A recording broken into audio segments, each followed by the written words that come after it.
One of the great things about Kickstarters and authors doing Kickstarter campaigns is there's like a fossil record. If you go Google Kevin J. Anderson Kickstarter, or you can go just find any of his projects, all of the projects that we're talking about today, they're all still there. You can see how many backers they had. You know, if you've ever heard people talk about the 1,000 true fan theories, none of your Kickstarter campaigns that I could find reached 1,000 backers. And yet every single one of them did more than $40,000. So we're not even talking about the 1,000 true fans. You do several Kickstarters a year, and those are bringing in what a lot of authors would count as a very good income if that was all that they were making in a year. But you can go look. You can go look at anybody's. You can go look at Brandon Sanderson's $42 million Kickstarter. Don't look at it because you'll cry. And it's not a great example. He's the outlier, right? But if you go and you look at all these campaigns, you can see not just how many backers, how much they earn. What did they do? What rewards did they offer? What updates? Go read through every update that they sent out, because you can see how they communicate with their fans, because that is who you're talking to. The people backing you on Kickstarter,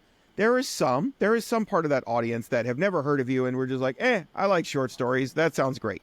But most of them were your fans. How do you continue to foster that relationship through those campaigns? And you can see all of that just going back and looking at these they're still there, even though they're archived and they're no longer, you can't buy from them. If you go on Kickstarter, just search for Kevin J. Anderson, you will find my previous ones and you can look at them and see how I built them and put all the pictures and all the stuff that I had.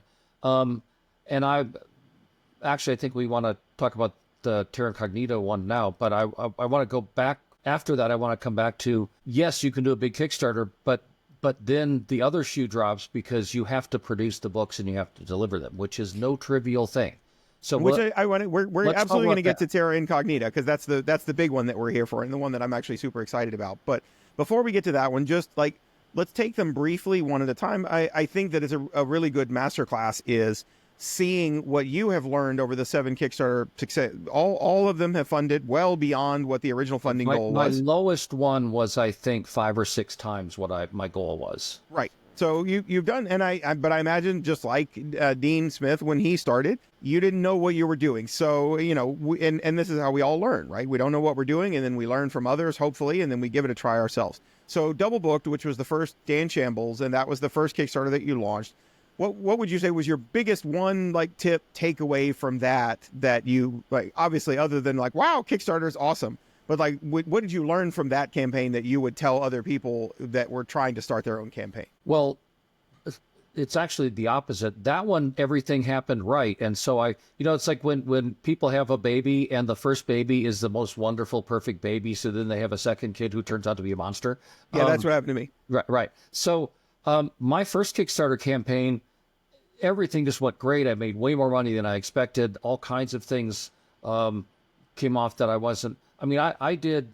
So when I write, I dictate everything. I walk around with a digital recorder and I just like talk and dictate and things. And one of the things that I offered as a reward for like $100 or something was all of my rough audio files of me just crunching around in the snow and dictating Dan Shamble and dogs barking at me and stuff. And people went nuts for that. I sold a bunch of them, and I love that because it's free. They're just digital files that I already have. What's hilarious about that, I want to interject for just one second. What I love about that, because you distributed those through BookFunnel, so I actually listened to them. Listening to Kevin dictate his Dan Shambles novels is hilarious, because it goes like this. He's talking, he says something funny, and he goes, that's a good one. Yeah. Like, you can actually hear him laughing to himself as he's dictating these funny jokes, right? Which is great, because it's endearing, and yet at the same time, like, you can see that, like Rebecca said, I know when you're writing a Dan Shambles because you're happy and you're having a good time. But yeah, if you listen to his actual dictation recordings, you can hear him laughing at his own jokes, which is kind of funny. So that one turned out. I didn't have any "don't let this happen to you" lessons in the first one, because everything went great. Now, the important thing though is I already know how to do this stuff. I already know how to make books. I already know how to publish hardcovers and paperbacks. And part of this, though, the first Dan Shamble one was to redesign all the covers. I went to my Ukrainians and we redesigned the series so the whole thing looks consistent and it's gorgeous.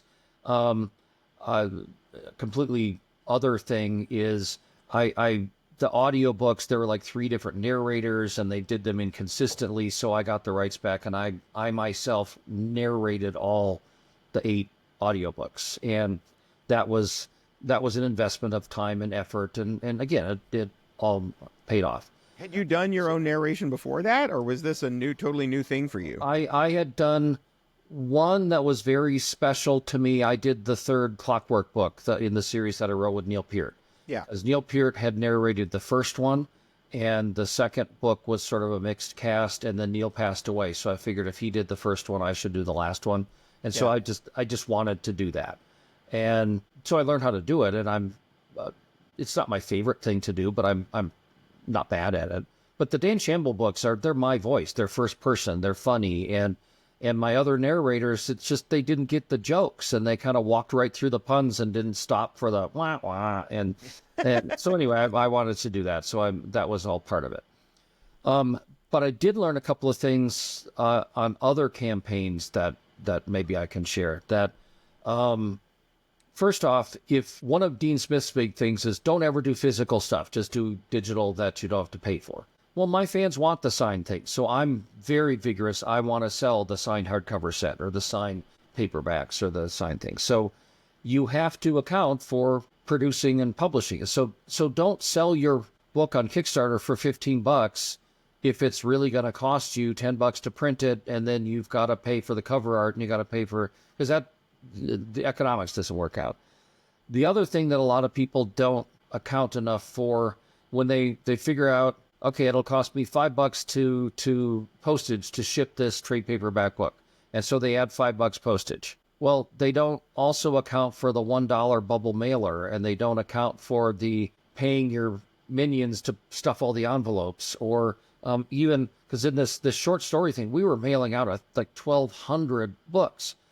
We had to buy like 3 cases of just like the shipping tape rolls, which, that was $75. So that all goes into the expenses. And we had to pay for the mailing address labels and things. So one of the things I learned was there is shipping and handling. Don't just put the postage down. There's other costs on shipping the thing out. The second thing I learned was with so I did, after Double Book, huge success in the Dan Shamble series. So then a year later, I went, all right, I'm going to do another Kickstarter for the next Dan Shamble book, because everybody obviously wants it. So I'm going to write the next book in the series. And so I ran that Kickstarter. The book was called Bats in the Belfry. And again, it made 5-6 times what I needed to make for my expenses. But initially, I found it very disappointing because it only raised half as much money as the first Dan Shamble Kickstarter did. And I thought, well, gee, is there attrition and everything? And it took me a while to figure out. I thought, well, did half of the people just leave? Well, they didn't leave. What happened was the first Kickstarter, they were new to the series, and so they bought the 8-book set. Yeah. Raised a lot of money. And then for the next year, the next book, they just bought book 9 because they already had book 8. Yeah. So there wasn't nearly as much money to be made because they're only buying 1 book instead of 8 books. And so if you look at the numbers, oh, well, that one only made half as much money. Well, we actually had more backers on it, but they didn't spend as much because the first time around they were buying the whole set, and the second time around they were just buying the new book. Well, so and then in last October, you did a third Dan Shambles. Now, this one you did a little bit differently. You offered other stuff. This was the Dan Shambles Apocalypse Pack. What was in this? Because this seems like a pretty big departure from thus far. It's been books, it's digital, it's physical, but here you did something different. Tell me a little bit about that. And so I wanted, because the second Dan Shamble Kickstarter had only raised half as much because of the reasons I just explained, I was determined that I wanted to get the number back up to where it was before. So instead of just a new novel, we released 2 books, because by then I had written enough Dan Shamble short stories in various anthologies and in Pulp House magazine and things. So I could do a reprint collection of Dan Shamble stories and a new novel. So it was 2 books. And I figured, okay, that's going to bump us up. But in the meantime, I had also started adding things like Kevin J. Anderson coffee mugs and pint glasses and other merch stuff, which once you've got it loaded up on, I think we use Printify. Once you got it loaded up, you make the orders and they ship them. So it's so buy the 2 books and a Kevin J. Anderson pint glass, because I'm a big craft beer fan. So that kind of added something. the cover art for the new Dan Shamble novel called Horn Dogs is about unicorns and their dogs. It's a beautiful sort of a Mexican standoff of Dan Shamble drawing his gun and then the unicorn pointing his horn at him. I love that cover painting, and I own the rights to it. And at Printify, you can get a jigsaw puzzle made up of your cover art. Oh, So wow. I thought, oh, well, why don't we just add a jigsaw puzzle to it? Again, that's no extra big deal on our part. We load up the art, and it's print-on-demand jigsaw puzzles. So I added that as just another thing, buy the set of steak knives, and you'll get a free, whatever, onto it. But then the next step that I did, I know Lauren Coleman from Catalyst Games very well. And they do lots of different role-playing games and card games and stuff like. And I was at a gaming convention a year and a half ago or so, and he was showing me this new game system that he had just gotten, which was a skinnable. It was a trading card game, kind of like a Magic the Gathering combat card game thing. But it was a template game, and the designer had already done a Peter Pan set that had Peter Pan and Captain Hook and Wendy and all these different characters on it. And then they had done an Alice in Wonderland set with a bunch of Alice in Wonderland characters. And you could skin it. You could put your own thing on that game. And you could play your card game against somebody else that has their own kind. You've probably seen like the Star Wars Monopoly game and things like that. And he was excited about this new skinnable game. And I thought, well, why don't we do a Dan Shamble game? And he was excited about that. And so we added a Dan Shamble card game, which is a deck of cards that there's rules set up already. And so we added the card game for $20. You can get this deck of Dan Shamble cards in the combat card game.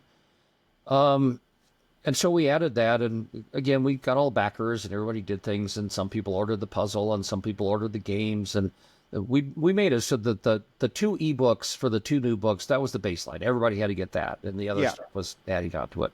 Which is a great first reward tier for those of you who haven't done or even bought, if you haven't even backed an author's Kickstarter campaign, that the sort of ebook tier is kind of the bare minimum, like $5 or whatever, and you get the ebook copy. Well, and one of the things that we learned from this one, because this was literally for book 10 and 11 in the series. So get the two new ebooks.